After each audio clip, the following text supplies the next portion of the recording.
हिरण्यवर्णाम् हरिणीम् सुवर्णरजतस्रजाम्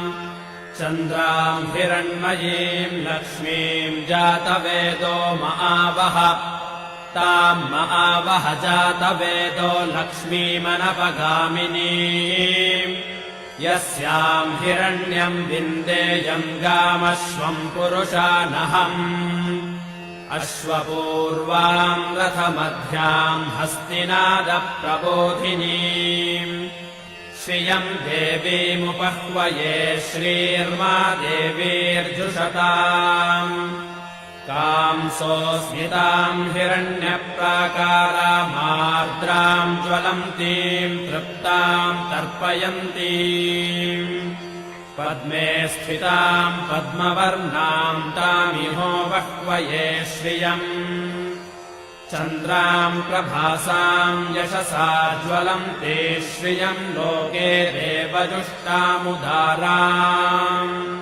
ताम् पद्मिनीमीम् शरणमहम् प्रपद्ये अलक्ष्मीर्मे नश्यताम् त्वाम् वृणे आदित्यवर्णे तपसोऽधिजातो वनस्पतिस्तव वृक्षोऽथ बिल्वः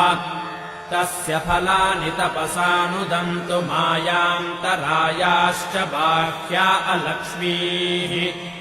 उपैतु माम् देवसखः कीर्तिश्च मणिना सह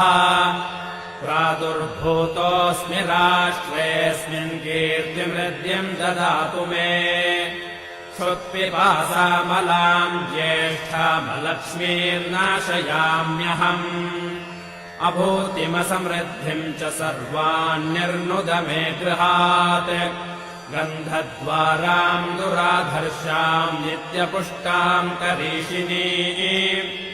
ईश्वरेगुम् सर्वभूतानाम् तामिहो बह्वये श्रियम् मनसः काममापूतिम् वाचः सत्यमशीमहि पशूनाम् रूपमन्नस्य मयि श्रीश्रयताम् यशः कर्दमेन प्रजा भूता मयि सम्भव कर्दमाम् श्रियम् वासय मे कुले मातरम् पद्ममालिनीम् आपः सृजन्तु स्निग्धानि चिक्लीतव समे गृहे निच देवीम् मातरम् श्रियम् वासय मे कुले आर्द्राम् पुष्करिणीम् पुष्टिम् सुवर्णाम् हेममालिनीम् सूर्याम् हिरण्मयीम् लक्ष्मीम् जातवेदो महावह आर्द्राम् यःकरिणीम् यष्टिम् पिङ्गलाम् पद्ममालिनीम् चन्द्राम् हिरण्मयीम् लक्ष्मीम् जातवेदो महावह ताम् महावह जातवेदो लक्ष्मीमनपगामिनीम् यस्याम् हिरण्यम् प्रभूतम् गावो दास्योऽश्वान्